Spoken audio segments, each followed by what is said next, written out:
Hello and welcome to another episode of VG Club. I am your host, Daxter23 Jack, aka Viv, and today I am joined by Ben, aka BGK394, Hello. Chris, aka Korea9, Hey.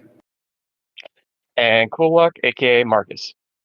Hello, hello. You're not going to bait me into trying to speak Japanese on this one. I don't think any of us can read or speak Japanese, to be fair. Oh, and neither can I, and it wouldn't have gone over well. I do, just not like subtitle games. No, I'm just saying it would have been a real caricature and offensive one. Oh, okay, gotcha. It's just one of those things. Like I played most of this game on like not mute per se. I just didn't probably put on my headphones at all. I just played a podcast or whatever as I was going through it because it was entirely in that. And I guess for you Dax, our game of the week month episode is was it Promise Mascot Agency? Yep. Yes, I was about to get that. Done by Kaizen GameWorks.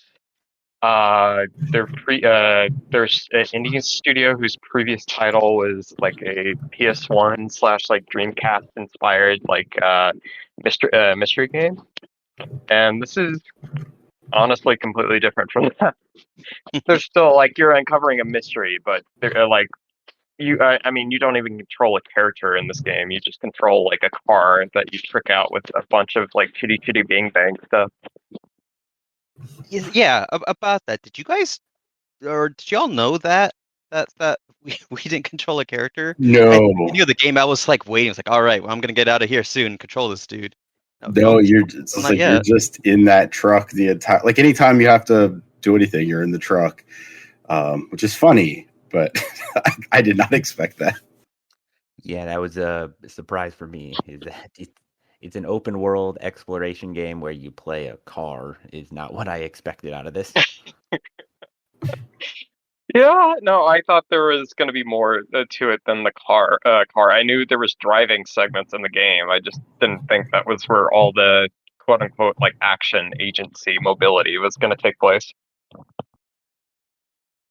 Okay, good. I'm glad I wasn't the only one. Like, just scratching my head for a while. I was like, oh no, and especially the beginning, because we chatted a little bit about this in the channel, where I think Chris maybe had similar thoughts to me, where it's just like just a whole lot of visual novel stuff at the beginning of this game.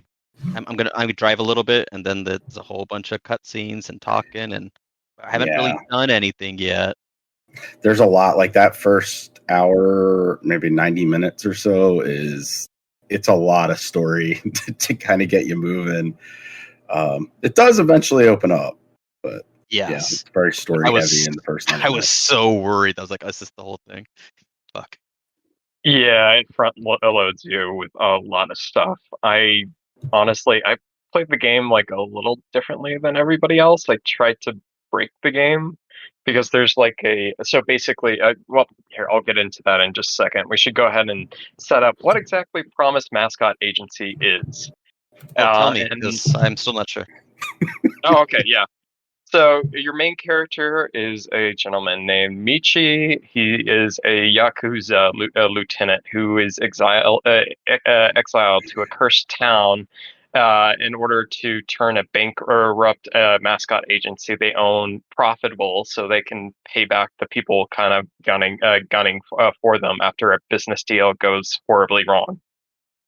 And Michi is the main character, but you're pretty much going to spend the entire game with a creature called a mascot, specifically Pinky, in the back of the truck. And I guess we should probably explain that mascots in this world are like they're not people inside mascot suits. Mascots are like actual creatures that exist. Yeah, and Pinky just happens to be the child of a marshmallow mascot and a Pinky mascot, thus Pinky. So, and then when you run into her initially, she's running a love hotel and is absolutely miserable. And you turn it around, even though the decal of your agency forever resembles a love hotel. If you go upstairs in the agency, there's like a heart-shaped bed that spins, disco balls, that sort of stuff. But regardless, the entire game is kind of unraveling the mysteries of this small town and kind of interacting with a small cast of characters. The corrupt mayor, the queer bartender who uh, is the nephew slash niece of the corrupt mayor. You've got I guess, a foreign exchange teacher. I think she's from Britain. So you work with her, and then you work with somebody in because I'm the names. I haven't played this game in like 8 weeks, so some of the names are escaping me. So I do apologize on that front. But and then you're also talking with a public servant who kind of works under the corrupt mayor and kind of working to kind of get town underneath his thumb because a lot of funds have gone missing over the years. And yeah, and then like members of the Yakuza family you belong to, because all the curse of the town is that all Yakuza men who go there eventually get sick, pass away. So a lot of the Yakuza people you interact with are all women.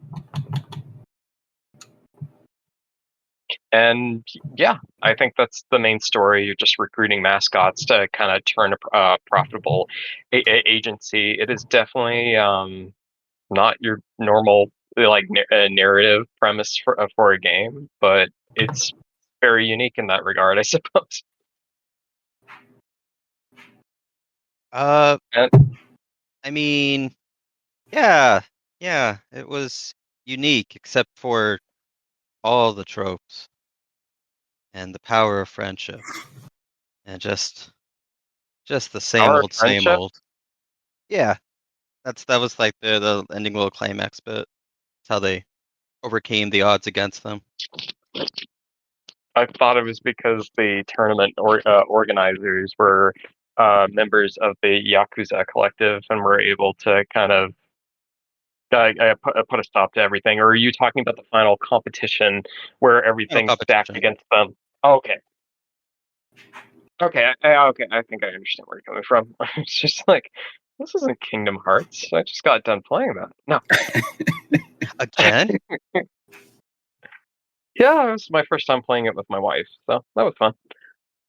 But all that, and I played through that game like at least 7 times over the years. So Thus the again? yeah, But I yeah, mean, I mean, so this game, it's one of those things that like everything you just said, some of that sounded like, oh, this could be interesting. It never presents itself as being particularly interesting. To me, the most interesting bits are some of the characters, just their stories and their approach to life. Like those bits are, you get a little bit more to chew on in that front, but there's never like a thrilling or engaging story. At least there wasn't for me. It was always just like, all right, can I get back on the road and start like, checking off those boxes again? mm. But Drive yeah, around I all mean, the like, points. yeah, this is a very it's at its heart, this game is like a management sim. You're trying to turn this agency profitable, so the narrative kind of serves that point. And like I kind of broke the game like before you get to a part where you start having to pay the Yakuza back money to keep the rival Yakuza games off your matriarch's back, so to speak. Before I entered that cutscene, I just started doing a bunch of manager stuff. So I did most of the game before that point, and would like leave it running at some points while I went and did other stuff, and was able to build up a massive sum of money that way. I wanted to pay off the entire debt if possible, but what is it, 200 billion? yen is a lot of money. It turns out. Oh, it was that much.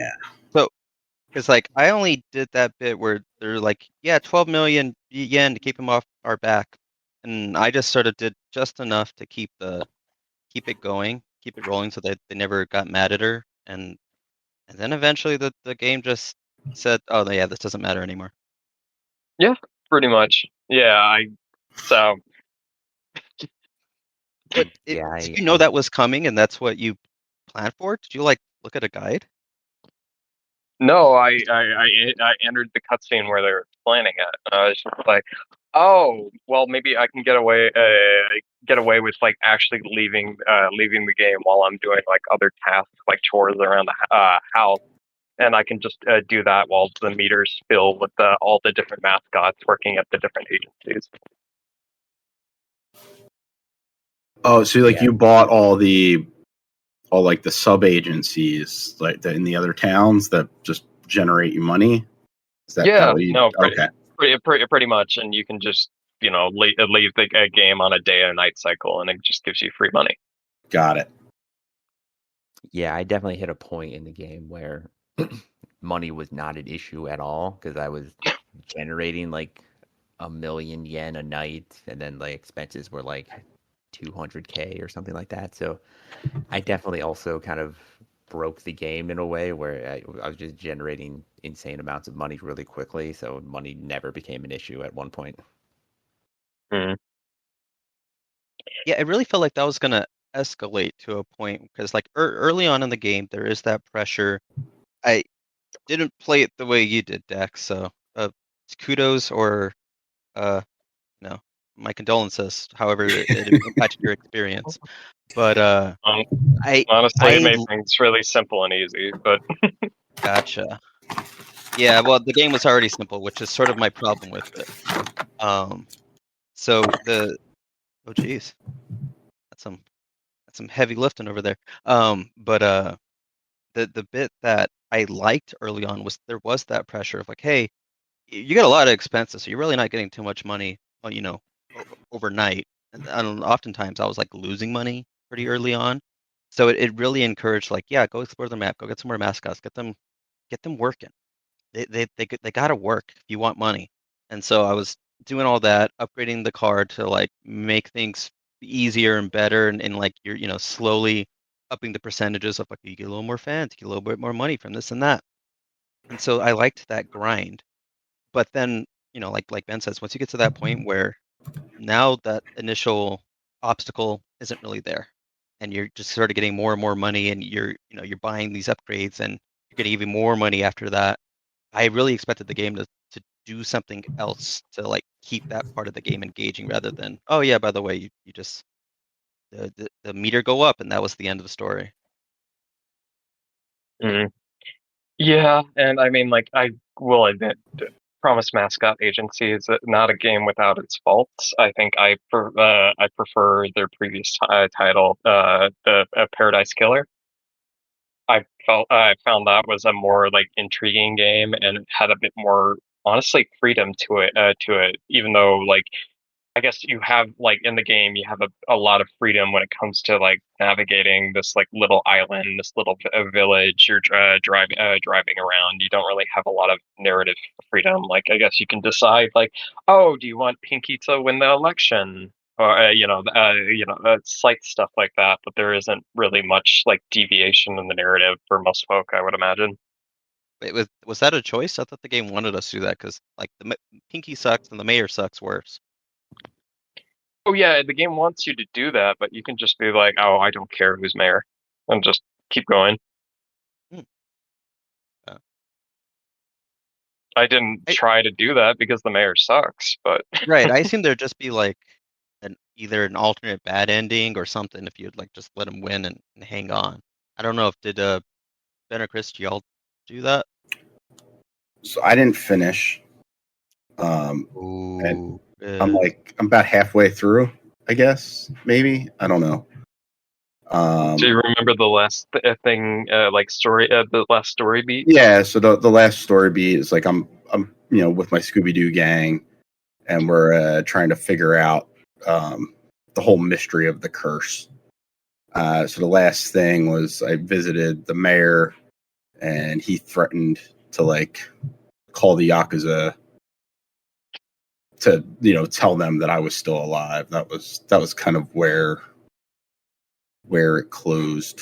Not closed. Like I was playing it this morning, but that was like where I left off this morning. So I don't know. I got like 30 of the 50 achievements, so figure I'm about halfway done. Okay.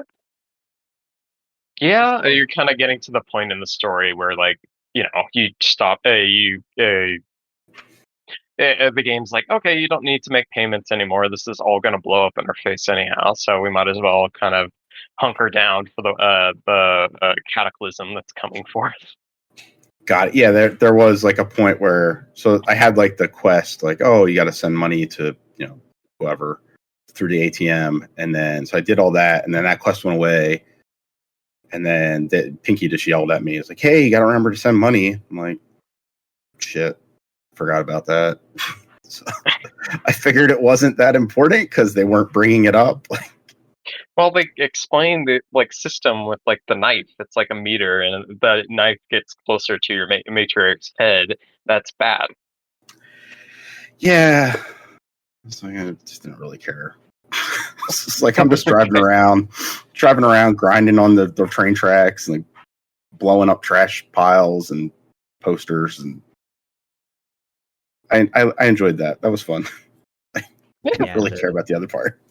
It's a good podcast game, like just, you know, exploring a very, you know, honestly tranquil, peaceful island. I mean, granted, it's fallen into kind of, you know, poverty, disrepair, but, you know, that's kind of your role in the game. You're kind of like, even though you're a Yakuza, you're like supporting the town because you want to boost tourism to boost kind of like job opportunities on your end. So kind of tit for tat sort of thing. Yeah, that element of it I really did like the driving around, collecting stuff, cleaning up the town. Like that whole side of the game was really, you know, fun and really engaging in a way. Until it, you know, hits a point where, you know, there's, you know, it's not a very big map and there's not a lot you can do with it. So it definitely hits a point where it's like, okay, I'm kind of out of stuff to do, and I kind of just started fast traveling around instead of driving anywhere, just to get to like one area to another. But the initially, like that was really fun and engaging, and kind of just, you know, turn off my brain and listen to a podcast and just drive around the town and, you know, hit all the signs, hit all the trash cans, collect all the stuff. Like that was pretty good. Go to each dot on the map that's like, there's this thing here. I want to go there because there's a thing there.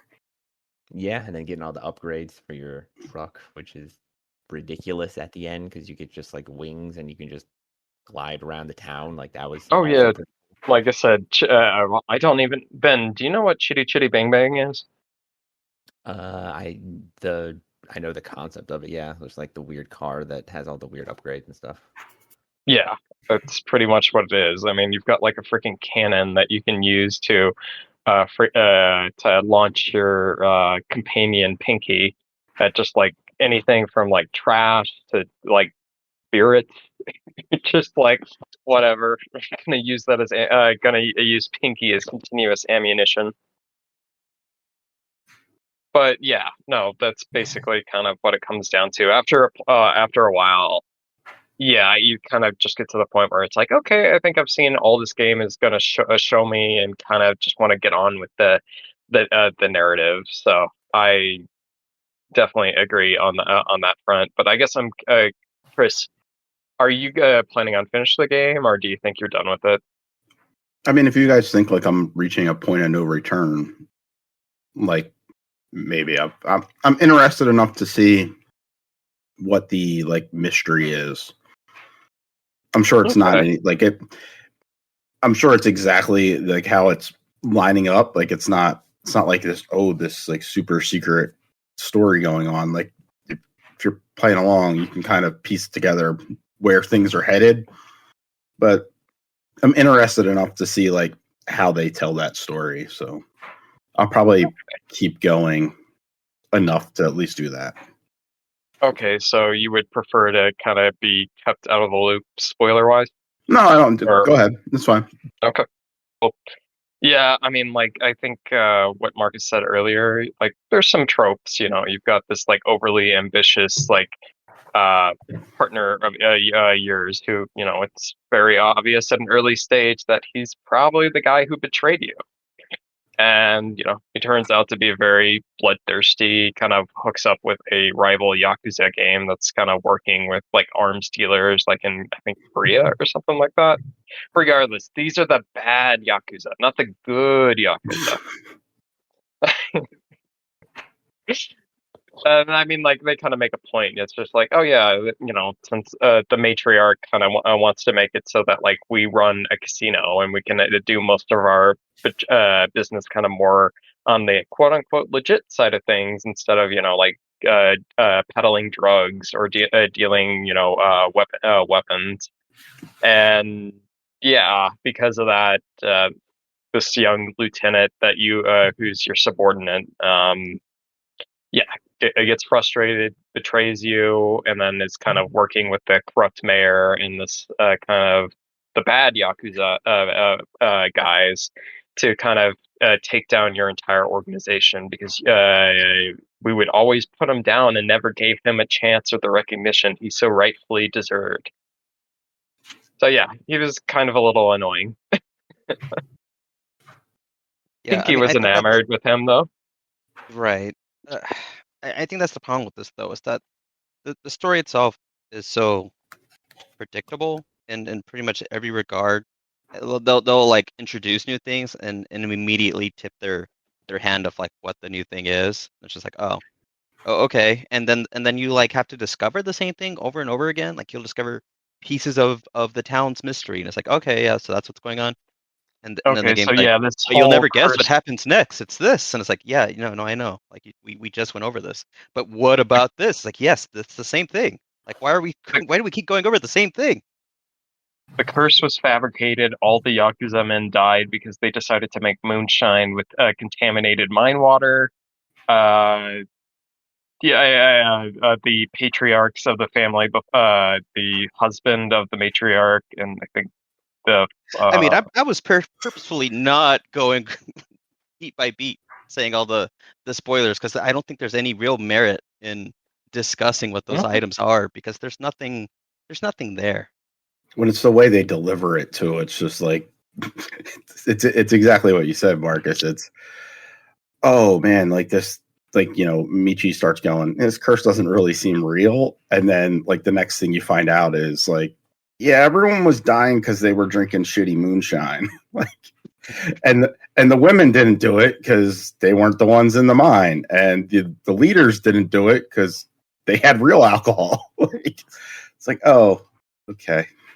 No, and it's just like a lot of these, there was also like a mine accident that could have been prevented, but they were just like, oh, I've worked with corrupt union people before that have screwed over the little guy, and I was so we decided to go around that, and we didn't get like a safety inspector because we're Yakuza, and then a tsunami or something hit, and everybody in the that was in the mines passed away. Right, and they were there trying to get their bonuses and yada yada yada. And so yeah, I mean, like from a top line level, if you read it on a Wikipedia entry, it'd be like, oh, okay, that's a cool little story. They just beat you over the head with every little piece of this thing, and it's doled out in such small snippets that it's like, okay, why did we have this big old cutscene or like drive to this place for this mission just to get this tiny morsel of detail? It's just not. It wasn't satisfying. I think that was my biggest problem with that. It's like if you're going to interrupt the gameplay, interrupt me like getting a bunch of stuff, then make it worthwhile. Don't just be like, oh yeah, click A couple times here. All right, I guess you can drive across the map for the next mission. No, yeah. And I mean, honestly, yeah. Like I said, this game is kind of in my rear view window, so to speak. I finished it up 8 weeks ago, so kind of remembering some of the particulars is getting more difficult for me, I would say. But honestly, there really isn't a lot to the game. Like the game kind of prioritizes like mascot culture in Japan, which every single like business, like small town, like government agency in Japan usually has like a mascot representing it. So it just kind of took inspiration from that for this game, and it'll have you doing like silly stuff like, oh, you're doing a mascot event and the mascot gets stuck in the door, or slips on a staircase, and then you kind of play this like little card game to see if the mascot succeeds or not. It's very I mean, it's kind of like a foil, like a counter contrast to all the Yakuza stuff. It feels very asinine. It's very weird. Also, I'm gonna admit, like, it took me way too long to figure out how to use the fucking cards. Like, I must have not paid any attention when they tutorialized it, because I'm like, all right, I got these 5 cards. I'm gonna play, and they were like, you're out of moves, and I'm like, what the fuck happened? Because I didn't realize that the one thing was like, this is how many hands it takes to play it, and then there's another thing under there, like some cards return moves to you, some let you draw more. So it took me way too long to even figure out how to do that, and I didn't find any of that particularly fun after like the first couple times. Because there's only so many times you can watch a mascot like stumble down a flight of stairs or get stuck in a gate or get chased by a dog or something before it's like, okay, well, this is the same again, just bigger numbers this time because it's worth more money. Yeah, they're like funny and silly the first handful of times, but you do so much. You can't skip it. You can't really skip them, and then it's just okay. Yeah, and you see the same. And I mean, like, you can it'll be like 1 out of 4, maybe like even 1 out of 8 times, like a mascot job will lead to like one of these like wacky scenarios. But so you could just ignore them and continue to make money, but then you wouldn't get as much money from that particular job, and then your mascot might suffer more dissatisfaction and might need to go on vacation sooner. And there's a lot of management aspects in addition to like upgrading your agency, upgrading other agencies, your kind of passive income or whatever. You also like you have to decide like, oh, do the mascots, when you hire them on, do they get like a 10% bonus? Do they get vacation days? That sort of stuff. So that also changes the gameplay. Kind of how the mascot stuff shakes out, who's available for a given job, yada yada yada. But yeah, I mean, like, honestly, I feel like, I mean, and this is, I think it should be mentioned that this is, well, Kaizen Gameworks is a UK independent game studio. They worked with numerous kind of people in kind of like Japan, so it wasn't they got like an entire Japanese dub, and I feel like they got a lot of the cultural aspects right. And there's a lot of cool stuff in this game. I mean, like, Michi is pretty much like an asexual protagonist, which honestly you don't get too many of those. And then Pinky's a bisexual baddie. So I mean, like, there's some cool stuff in here, but yeah, I don't think it's as inspired as their previous title, unfortunately. But yeah, I guess before we kind of got into like in game spoilers, I mean, did any y'all have anything to add? Wait, what do you mean before? We've spoiled the entire thing. Oh, yeah, I guess, but I mean, I was going to talk about the end-game decision, but oh yeah, go ahead. No, nothing more to add from my end. okay. Yeah, I guess Marcus, Ben, you both finished it because it seemed like you finished it last night, right, Ben? Yeah, I beat it last night. Okay. Yeah, I was just curious what you did. What you did in the end. It's not much of an in-game decision. Like you can either kill the the person that betrayed you, or you can let them go, or you can forgive them. I think that's another option. Yeah, Yeah, I mean, I forgave him because it's just the power of friendship. That they kept beating you over the head with it. So I'm like, well, that's what this dude would do. So, and there yeah, was, as we just saw, there yeah, was no consequences just before that. So I'm like, well, there's not gonna be any for this either. yeah. I also forgave him because that seemed like the move that he would do. Like leaving Yes, him but out to. oh, go ahead, Ben. I'm sorry. I didn't mean to interrupt. I mean, the other options were like either they kill him or they send him back to the rival Yakuza gang who is also almost certainly going to kill him. So it seemed the only option to let him live would be to forgive him and let him rejoin their gang. And that just seemed like the move that he would do. Like I don't think he'd just like leave him out to die or to kill him himself. So yeah, that's the choice I made. Okay, yeah, I cut him loose. I was like, have fun running from from the rival Yakuza game you tried to join us from. I was kind of annoyed with him. I was just like, oh my god. And then just like they really are beating you over the head with like, oh, Michi, like maybe I should forgive him. Like this is my fault. He was my subordinate. I should have been looking after him. That sort of thing. And I was just like, no, no, no. This guy deserves everything he has coming to him. So, a question for you is: I'm assuming you're talking about the blood brother that you have, Yeah. who like you make a decision at the beginning. Which do you make a decision? I don't remember now on whether like they can beat him to death or like at the beginning you're getting attacked and like I think I made a choice of like save him or something. So that all comes back circle at the end, right? Like that's what happens there. Yeah, because I offered to save him too. I feel like it might be one of those like non-choices where it won't let you like you be like, oh no, I need to protect the money and the interest of the clan, and it's just like, no, he's getting beaten too much. I have to give up the money, that sort of thing. Got it. Okay.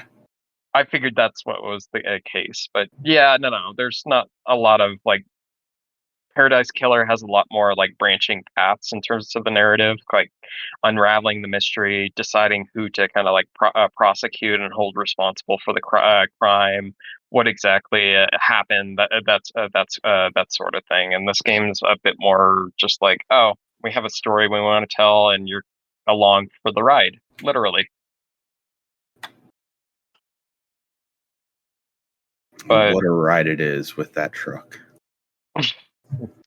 I don't know. Yeah, I mean the truck is actually, I mean, like pretty fun. I don't know. I kind of got used to just like uh I don't. I got used to kind of just like gliding around the island with it, exploring everything. I mean, I platinumed this game, although I might not like it as much as Paradise Killer, but I still had an enjoyable time with the game overall. And yeah, I guess I mean like we could talk about the music, but I feel like the music is pretty. I mean, it's there. I didn't. It wasn't anything too notable for me. I don't know if that was the same with any of you. I mean, most video game music doesn't speak to me to begin with. So Oh yeah, this and you're game will, using this as a podcast game, like you said earlier. My bad. right, exactly. So very early on, I'm like, oh nope, haven't heard a thing they're saying anymore. At the end, I did because I was like in that final cutscene, like, well, let me listen to the end of the game, and then I remembered why I put it on mute to begin with. Yeah, I don't really Okay. remember any of the music specifically. I was also kind of using this as a podcast game, so a lot of the voice acting and music and stuff was just kind of lost to me. But yeah, I also did enjoy driving around with the truck, especially once you got the glider wings. That was a very silly, goofy thing of like going fast traveling to like the top of the mountain and then just like jumping off and gliding around town. That was actually pretty fun. Yeah. The music And was just kind of like background noise. Like I Yeah. I accidentally, like, I guess what, you can change the song by pressing like right stick in or something like that, which I did once, and I didn't even really realize that it had changed. Like, it all kind of just blended together. Well, and you buy more CDs around the island. Like there's like unique vending machines that Yeah. sell like different like songs or like idol pop stuff, because there's also kind of like loyalty missions you can kind of do with each of kind of your confidence in the small town, and like be like, oh, I'm gonna help you locate your anime collection that like a student stole from you and then scattered all around the town, or I'm No gonna find a sense. bunch. Yeah, or I'm gonna find a bunch of old like arcade arcade machines out in the wild, like buried in a mountainside, and I'm gonna bring it to this guy who's trying to kind of revitalize and kind of preserve this facet of like 80s 90s culture. What's kind of funny about what I found funny about that is that once the map opens up, like, you can kind of go start finding stuff, and I'm finding these arcade machines, and I'm finding the DVDs, and like Pinky's just going, I mean, there's trash all over this fucking island. Like, somebody probably wants it at some point. And eventually, like, the game guy opened up, and I found the teacher, and I already had all their shit. Like, it was just like, it wasn't really like a quest. It was just like, all right, well, I'll just go through the 5 different dialogues for you, I guess, and get the achievement. Oh, and yeah, there's a lot to like about this game, but there's also a lot of flaws. I can more than understand where Marcus is coming from regarding the game, but yeah, I don't have a ton else to add. Before we go into our final thoughts, did any of y'all want to add anything? I did. So, if at the end of the game it came down to your blood brother or Pinky, one must go, who would y'all choose? Oh, I would choose Pinky and get rid of the blood brother easy. Pinky's a little annoying, but she's pretty badass. I mean, who else am I going to shoot out of my truck? Like, Yeah, Blood brother. yeah. that would be funny. You just start shooting him out of your cannon. That would be great. Isn't forgiveness grand? Just like him, like broken and battered in the back of the truck. Like, no, not again. Not again. I think for me, I had Pinky, because I spent so much time with her, and she was always doing her little flip off animation or stance, not even really an animation. So all the time, and I was just like, I need you to chill for a second. I'm just trying to get through this game. Please stop making these encounters longer than they need to be. And then when you get to like the mayoral campaign race, like 80% of those sequences go the same. You just change, like the one little choice and the resulting thing from that. But Yeah, there's the like one correct answer, and everything Right. else is off your constituents or And then, like, potential constituents. right, and then like the reactions from like the mayor and Pinky are almost identical every time. I'm just like, Mm-hmm. I'm just please, God, stop it, stop it. And so I feel like if I were to sacrifice Pinky at the altar, I would be free from that curse. It's the one true curse of the island is Pinky. Yeah. Yes. Yeah, you don't want that thing haunting you, and it feels like that would be a fate worse than death. So yeah, keep her around on the mortal coil because she's even scarier in her spirit form. Well, that one spirit mascot was like not Hysterical. spooky at all. The one that Oh, was like, is that the one you find in What? the tunnel? yeah, that one. Like I forget, like you know the sound effect I'm trying to mimic, like kind of like almost like dial-up-y, like every time it opens its Oh, mouth. yeah. I didn't understand what was going on with that one. But Yeah, no, that's on. Anybody else? Before we get into our final thoughts. I was trying to think what my favorite god was. I think it's one of like or sorry, the favorite mascot, and I tipped my hand there. It's one of the gods. God, mascot, same thing. Yeah, the bro one who just like, yeah, man, I'm just out here in like the Nether. That dude was great.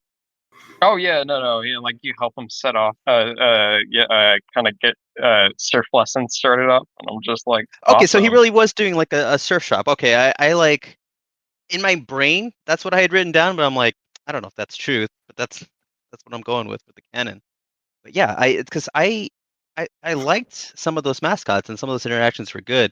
It things would just take longer than they needed to. Was my problem with so much of the game. Like let me Yeah, just go at my pace, not your pace. no, and that god you're talking about, Fujin-kun or whatever. Whereas like Raijin-kun was the one that was a bit more. He needed hobbies, so you taught him the drums. Mm. I don't think I even got like maxed out his life satisfaction Mm. little line.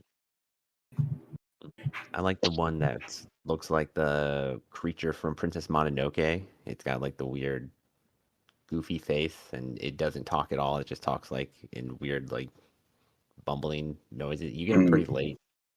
That one was Oh pretty cool. yeah, that one, the one that actually has a role in the story that was constructed, the Tanuki thing. Yes, yeah. Oh, okay. Yeah, Yeah, yeah. that one's kind of cute looking.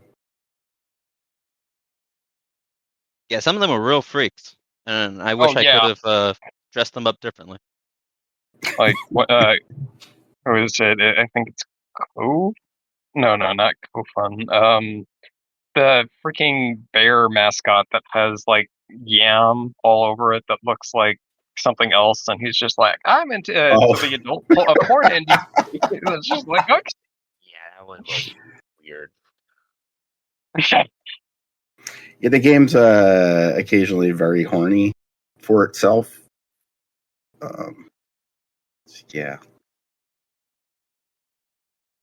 Yeah, Uh, I was wondering who that was for.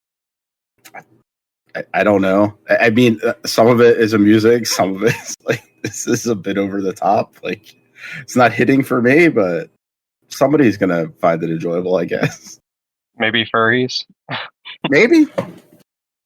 It's that meme about the writers thinly veiled kinks, but the devs thinly veiled, completely on display actually kinks. There's no veil Yeah. at Oh all. God, it's everywhere, and you never Wait, wasn't cleaned it up off yourself. Oh wow, and it's on your eye. Oh, ooh. yeah, because one was just like it covered in cum, right? Yes. Yeah, Yeah, it was supposed to be yam, but yes, it is sure. obviously. Yeah. Ugh.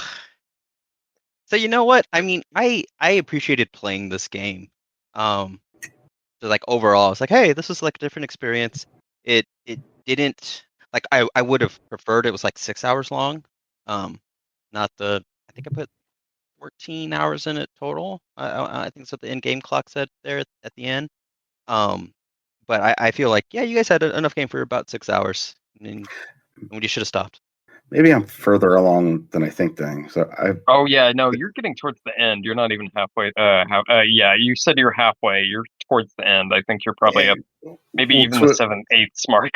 so when we talked about it, when we picked it the last time, it was like, oh, it's about 20 hours, and I was like 11 in, and I was like, all right, I mean, maybe about halfway, and it seems by what Marcus is saying, I'm probably nearing the end, and where you guys know where I'm at in the story, like I'll probably finish it very shortly then.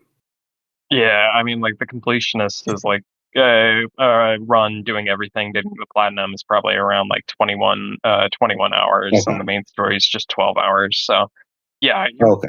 you're like honestly, if you have one more play session, you might be able to just finish it up. Got it. But yeah, no, I think I'm kind of there with Marcus. I'm glad I played this game, but there there's not as much drive to the narrative as I wanted out of this game, and it ended up just kind of being a chill podcast game for me. Just exploring the island, kind of just something to do, have fun flying around in your chitty chitty bang bang car, and then yeah, just interacting with all the island villages as citizens.